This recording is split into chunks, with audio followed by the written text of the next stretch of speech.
Hello, and thank you for joining us on Reactor. It's September the 15th. It's just gone midnight here in the UK. It's about 6 o'clock in the US, I think. Today we're going to be looking at Homegrove, a demo by FlipSwitchX. He's an awesome Fusion user. He's got a channel here on Twitch as well, so make sure you check that out. He demos games he's playing, but also shows his development of the game live, so that's pretty cool to watch. And we'll also be looking at VOLprofiler by, forgive me if it's the wrong pronunciation, Volneskra, one of our users from Melbourne. He's currently developing Sprite, which is a fantastic game. Have a look on the forums and check that out, because that's some pretty slick Fusion programming there. But he's made VOLprofiler, which is a really cool, clever tool to profile how different events in your frame and even between frames are actually causing slowdowns, what's using up the most processing power, and so on. So it's a really good way, very clever for finding how your game is, getting a bit slow maybe. Working those bits out so you can speed them up, and very cool. I'll show you that later. Okay, first of all, we are going to go into Homegrove. So this, I've just spent the last 2 hours thinking, oh my god, I can't control this, and then I worked out that actually I need a game controller. So I'm going to be using possibly the smallest game controller known to man, but it does the job. So this is a Metroidvania type game, and you have to basically go around. You've got various welcome to Homegrove, various things that you can do in terms of jumping. There's a nice big fist thing there, punch, and I think this is some sort of enhanced jump. Yeah, you can jump higher there. So I'm gonna just have a play through really and see. This is a demo from FlipSwitchX. He's given it to us, so yeah, just gonna have a look through. So first of all, I think I need to punch through this. Nice. I've seen pictures somewhere of these little bits and bobs being picked up, but I've not worked out how to do that. So let's go and have a word with this guy down here and see what he's got to say. Sassafras. You've been acting different lately, Orange. What are you up to? Oh, I see. So you select different reactions then. Oh, we got some going on an adventure. Don't know, I just started playing this game. Nothing. None of your dang old business. Let's go with just started playing this game. Oh, right. You are a young'un. The game of life is long. Compared to me, you've just begun. So true. Doesn't sound like nothing. I tell you what, if you're fixing to leave the Homegrove, I've got something to show you. Okay. So, can we go in here? Oh, yeah, we can go in here. Treasure. Do I punch this? Cool. Now, how do I pick things up? No. Seems like an empty chest to me. I can't see. Nope. Okay. Maybe we'll come back to that one. Oh, there's some more people here. Sprout. Hey, Orange, you look super strong. Do you think my hands will come in soon? Okay. Alright, he has no hands. Okay, fair enough. Oh, something's happening. Nope. Could you get a couple of nips for the soup? Just throw them in. Ah, is this these little fellas out here? I don't know how you pick these up though. Oh, here. One of these. Nope, I'm not very good at this game. I can't seem to pull this turnip. I'm getting both my arms into it.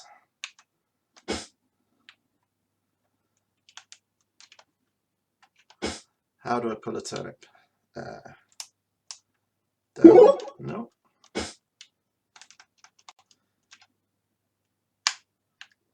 I just punch these people. No, that's not working.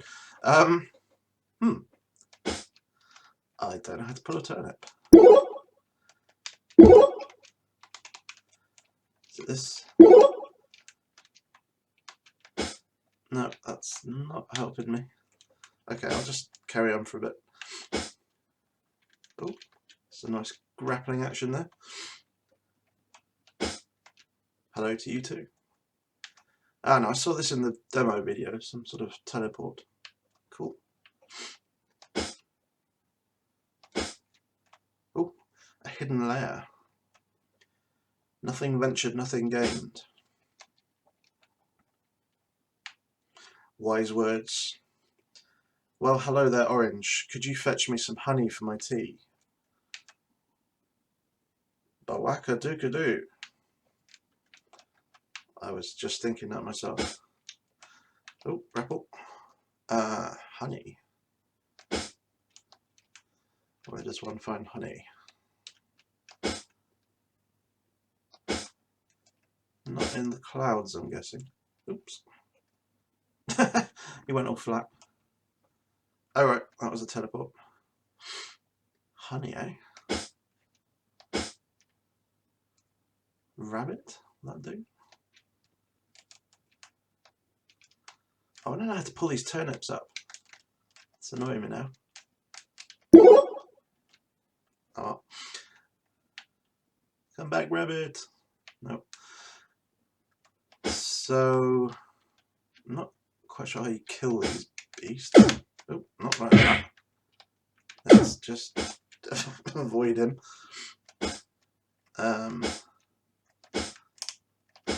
What's this guy got to say? Beautiful day, isn't it, Orange? It sure is. Just a leaf. That's cool. I like touches like that. Little things moving around. Oh, I'm back here. Ah, honey. Okay, how do I get to that then? Oh, I slid. As you might have guessed, I'm pretty bad at playing games. Better at making them than playing them. Climb? No, that doesn't want to climb, is it? Oh, nah. Trixie.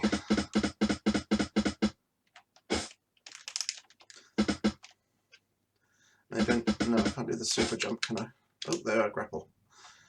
Sorry, bud, I've got nothing useful to say. This is just a demo after all. I'm going to stare wistfully over the treetops now. Nice. No. I like the squashed animation. How did you get honey? Oh, there's a room there. What's this guy got to say? What you looking for? This is what I say next. This is what I say after that. The writer ran out of ideas. Nice. There seems to be some... Oh, I've got a dashing movement. That's a new one. Okay. I'm going to get this honey if it kills me. And I've already lost a heart, so it may well. Is there some sort of grapple? No.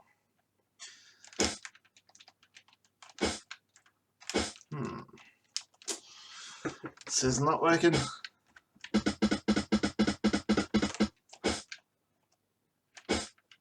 Oh, there is another room. What's this guy? Care for a drink, mate? Yes. Oh. It's getting a bit tipsy there.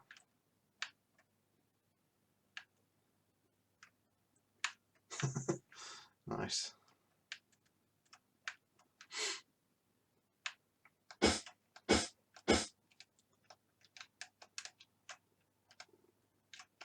Oh, bouncy. That's cool. Fruit of life. Tastes like progress. Cool. So can you climb? No. You can slide. Splat. Cool. Well, I still can't work out how to get these. I can't do anything much really. Oh, and now I'm Wise old owl. I'm not good at games. Oh, what's this? Hunchback. Cool.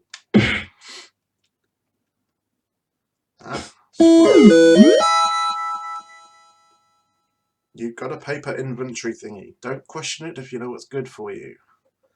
Start button. Which one's start? Ah. Looks like some sort of meat. Cool. Ah, so we've got a whole inventory here. Beta icon. Magic rings. Alright. What's in there?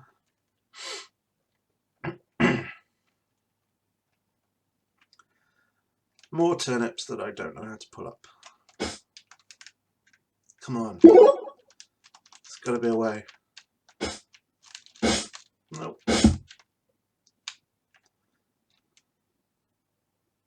I'm definitely missing something. Hi, Novoister. Thanks for joining us. If you can work out how I put a pumpkin up, please tell me. I think I saw somewhere over the other way.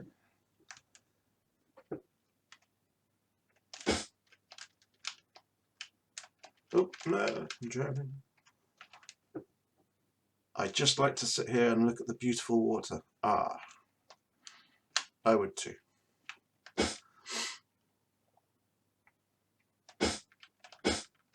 Ah, there's that rabbit again. Well, there you are. I don't know how to do anything, so I'm not doing very well, but it's a very cool looking game. I've watched him do some of his dev work, and he's got a lot of skill, so I do recommend logging in at some point to Flip Switch X on Twitch and yeah, checking him out. I think I'll leave that one there, but I will show you the YouTube video, which might actually look something like it's supposed to go, rather than my not very impressive efforts just now. So here's the YouTube video.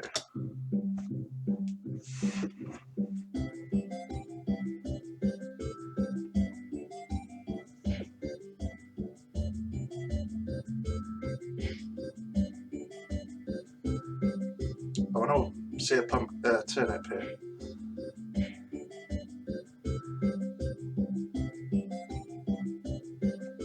Okay.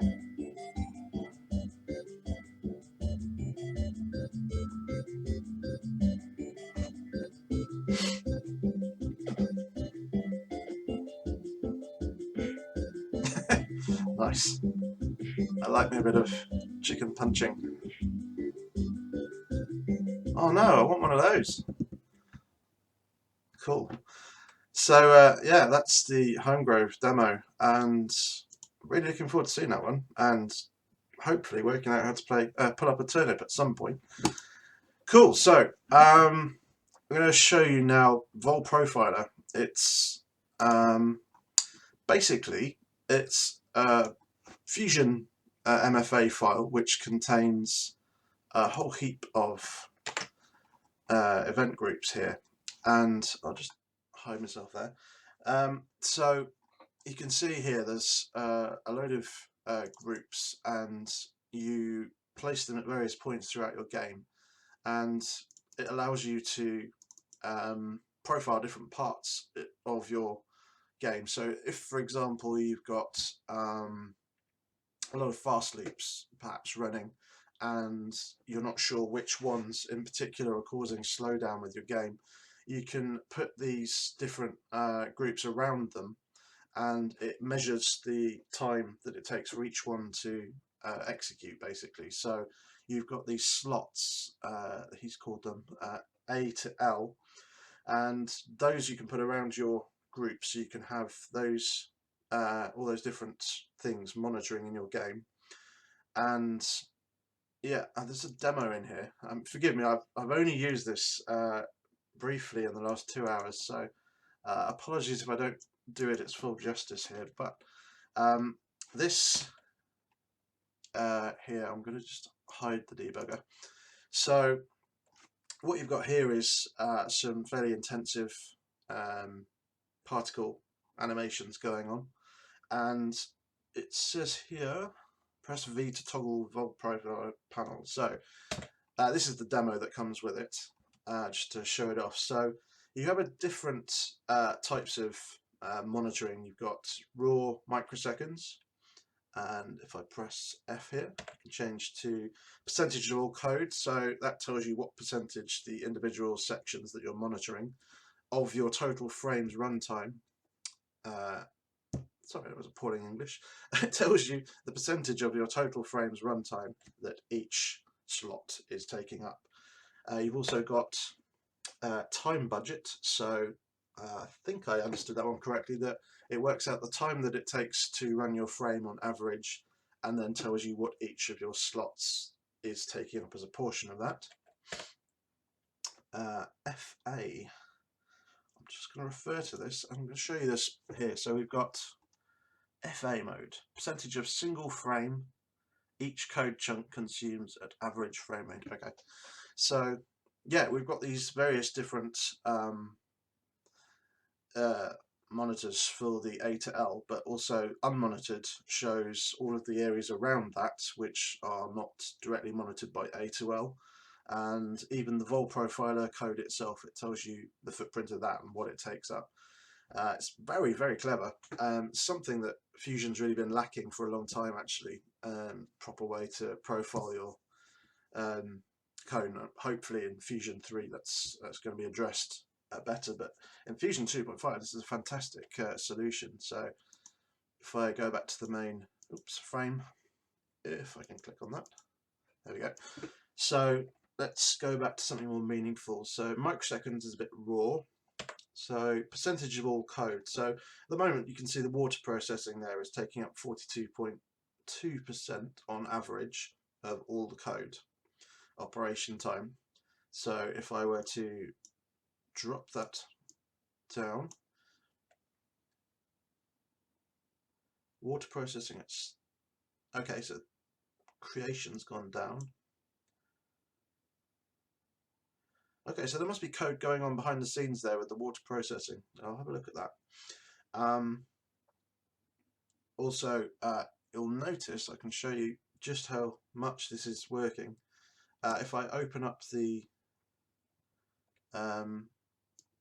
Fusion debugger, which does take quite a lot of processing time to show all of the various things, you may have noticed when you have it open it slows things down. And where were we? Microseconds, you can see between frames there, and it's sort of averaging around, it's jumping around the sort of 8,000 mark. And then if I fold that up so it's not displaying anymore, you can see it drops right down to 5,000. So it's obviously showing everything about your frame, even the built-in Fusion debugger. So I'm just going to jump in and show you how this actually works in the events now. So let me close that one up. So what we've got here is the lava creation, lava processing, water creation, and so on.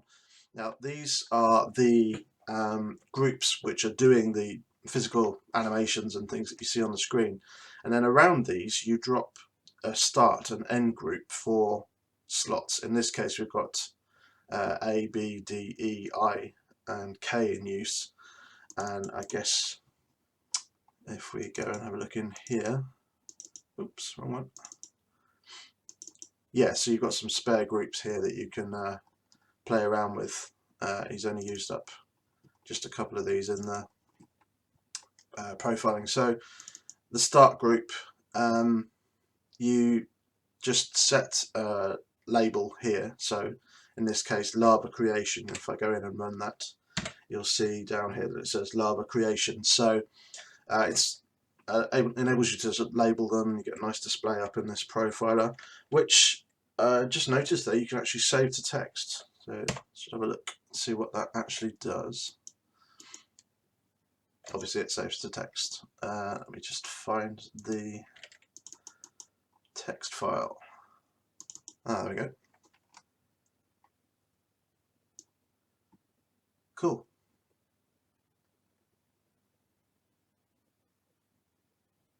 Nice.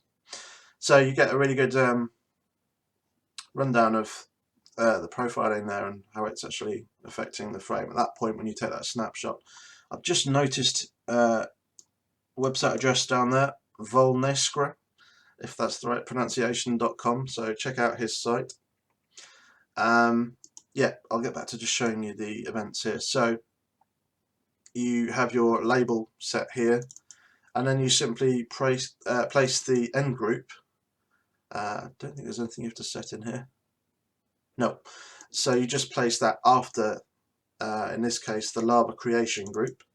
And it's just that simple. It just profiles the amount of time it takes. He actually had a millisecond, I think it was, object created, and that is critical to the way this runs. So it provides a much finer microtimer. There we go. Much finer grain. Bear with me a second. My computer is not showing me anything that's going on the stream. I'm running blind. Where are we? Ah, that's better. Okay, I thought I'd gone offline there for a minute. Yeah, so he had this object created specifically to do much more fine-grained time measuring, and it says in here somewhere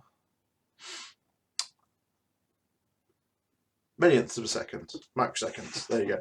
So yeah, you also obviously get that object with it. It's $2.99 on ClickStore. If you just go to ClickStore and type in the search box VOLprofiler, you'll see it pop up. I think it's on as a Reactor subscriber benefit at the moment, so I think you get that one free if you're a subscriber to the Reactor program. At this point, I'll just put a commercial on for that. I'll be back in a moment.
Cool. So I don't know if you noticed, but during that video there was a little segment on VOLprofiler, and it showed it working in Sprite, and I think that may have been why he wrote the thing, so he could improve the performance there, because he was kind of pushing the engine to the limits. So that really helped to iron out those bugs, if I recall correctly. So yeah, I've actually rattled through those quite fast. So what I'm going to do now is, I moved myself there. I'm just going to show you an object. It's part of the Fusion 2.5 developer package, and I'm going to try to highlight when I do streams some of the more advanced objects, things you might not know about, things you might not have seen. And so today I'm going to take a look at the message box, I think it's called. No, not message box, my bad. Dialog box, that's funny. So this comes with the extension, sorry, with the 2.5 developer version, and what it allows you to do is create advanced dialogues for basically Windows apps, but it could just as easily go in your game. So I'm going to just show you a sample layout you might have for I don't know, a chat app, for example. So you get a blank canvas, you can set it to any size you like, and double clicking on the title gives you some properties, so you can set whether it's an overlapping, a pop-up, or a child. A child object displays within the window of your main application. A pop-up actually comes up as its own separate window above the application. Excuse me. And there are various ways to control how that is locked onto your main application. So a modal box, for example, you see this word non-modal down here, means that you can't go and click back in the main application whilst this pop-up is open. And you'll have noticed that if you go into settings on Firefox or whatever application you might be using. Global object, very useful. You can set that one to be to run throughout your frame. So if you need configuration box to come up, you can call it anywhere and you don't have to reprogram it on each frame. Different options here. I won't really go through these ones. I'll just call it Simon's Magic Options Dialog. Okay, so basically it's a drag and drop, much in the vein of Fusion editor. So you've got various controls here: tabs, progress bar, slider, spin control, radio button, edit box, just a plain box, and text for decorating, and that's the selection tool. So I'm going to start by putting in a tab, and that's the default tab control. I'm going to resize it so that it fits inside the box properly, and we've got some alignment controls here. Oh, that's the one, center and dialog.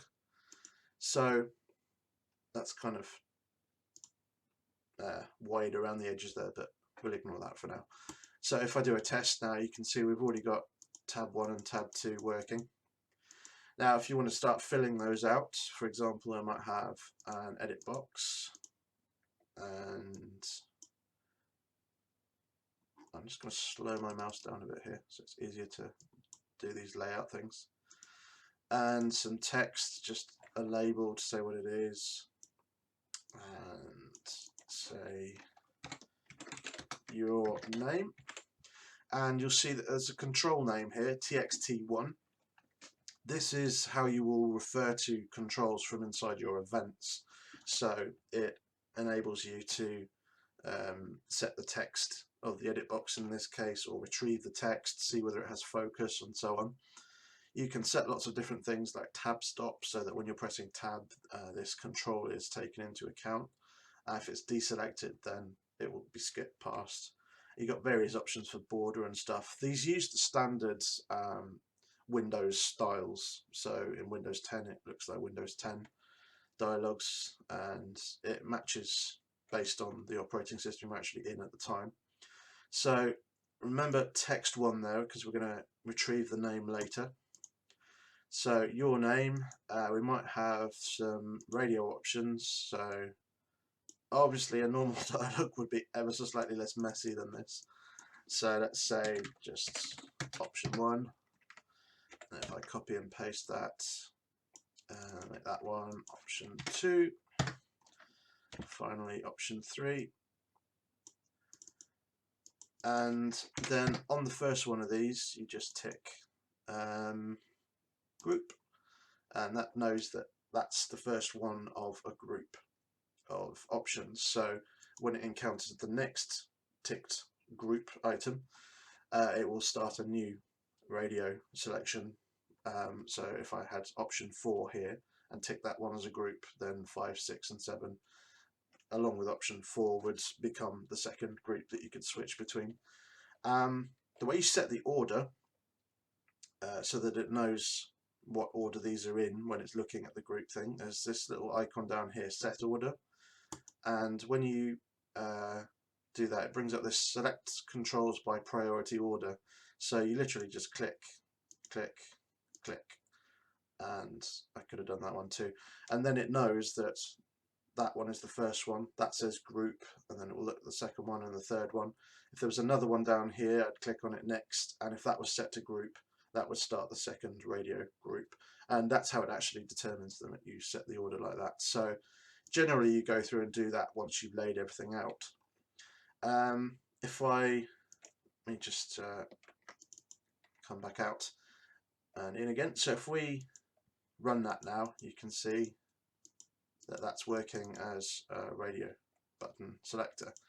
Tab 2, there's nothing in, so we can go back and we just click on tab 2 and start putting some stuff in here.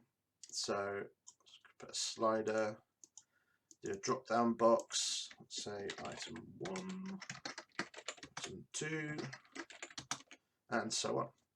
So there are lots of different types of box, and they match the general range of Windows gadgets that you see. A list box is, again, it's like the drop down, but it's just always out.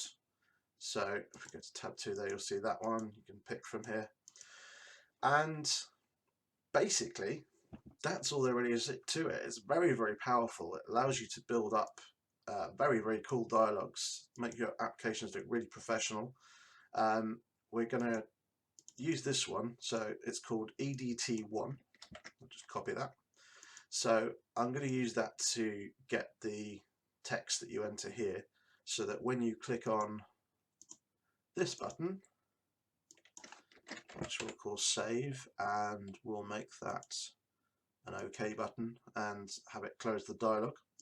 So when we do that, we'll then take the text back out into the main frame and show that you can do something with it there. And I don't think that one's going to pop up at the start. No, we're good there. Oops, no, sorry. Habit to save everything there. So if I just pop a button in here, so we'll do an event, button clicked, go to the dialog box. Now we have a choice to open it or open it modal. As I was explaining earlier, if you open the dialog box, it will come and pop up in front of your application. However, you'll still be able to interact with the application behind it.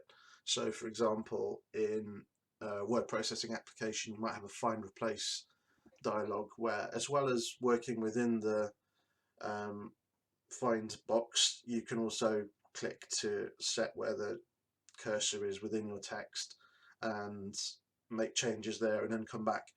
If you open modal, it locks the dialog so that you can't then interact with the application behind. Generally when you click, the pop-up window will flash a few times.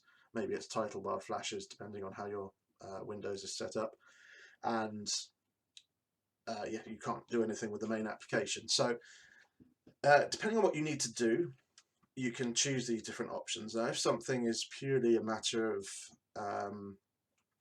if you're trying to enter some details, so perhaps you've got a list of names, or you're looking for server name and port and things like that, and you just want to collect those from the user, you could do open modal, and then when they press on save, it will close the box and you can then get the data from it. However, if you're doing something where you want to interact with the dialog box, so maybe you want to check that someone's only typed in numbers and then bring up a warning if they've typed in letters in a numbers only box, in that case you wouldn't want to open modal, because that will lock the Fusion application from running until you can actually close the dialog. So it's two different ways of opening. We're going to do I'll open it normal. So hopefully if I press that, yep, it pops up our dialog. So you see I can still interact with the thing behind. I'll just show you that with the modal, just so you can see the difference there. So open modal instead. Now if I try to, yeah, it's flashing because I can't do anything there, and I need to work on this main frame. And I think you'd see that animations and things like that would stop in the background if you had it open modal. So depending on what you need, there are different ways to open the boxes. In this case, I'm going to revert that back to open normal. You also have options here to set the title, set its position, set the size, and all sorts of things you do with Windows really. What we're going to do, however, is I'm going to do a live update. So I'm just going to drop a string object onto the frame, and yeah, that's fiddly. If I then put an always, and I'm going to always set the alterable string to, now what I'm going to do is retrieve a value from a control in here. There are general values that you can get and set, and they apply to pretty much any control. So in this case you can get the text, that could be from a drop down list. In this case we're going to use the edit box. You could get the position, width, height and so on. So we're going to get the text there, and you just have to type in a string the name of the control that you want. So EDT1 was the edit box. So now if I open this up, you can see it's instantly going back into the frame. So it's just a really cool dialog system, and one of the more advanced features that I think a lot of people miss. They don't know that it exists in the developer package. And if you're developing applications in Fusion, things like this are really invaluable because they save you doing a lot of very, very tedious work, giving you the sort of drag and drop power of Fusion. I'm currently working on an array editor. Let me see if I can load it up here. And I've made heavy use of this. So this, oh, I've got speech in there for some reason. So this has a find replace dialog system, and as you can see I've used some pretty advanced layouts in there, and it creates really powerful dialogues that look like proper Windows. Well, they are proper Windows dialogues. They don't just look like. And yeah, so watch out for the array editor. That will be coming up soon, and more about that probably on the forums in the coming weeks. So yeah, that's the dialog box. Really, really powerful. One of the many objects that you do get with developer for stuff like this. There are many more. I'll just show you one that was in there actually. I don't know if you saw it. This is a grid object which allows you to make spreadsheet type grids, and you can type into them, copy, paste, and paste straight in from Excel or LibreOffice, whatever you use. So I'm going to go into that one at some point in a future video as well and show you more about that, and also how to use arrays and the array editor when it's complete to really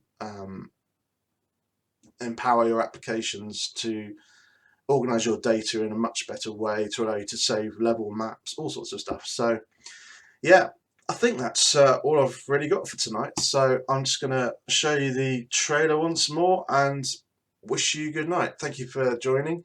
Don't forget to check out FlipSwitch X on Twitch. He does live development, shows his gaming creation, and also Volnaiskra, VOLNAISKRA.com for VOLprofiler, which we demoed earlier, and is on the Click Store. Just $2.99 if you're not a Patreon Reactor subscriber, and I believe it's free if you are one at the moment. So thank you very much, and I'll see you again.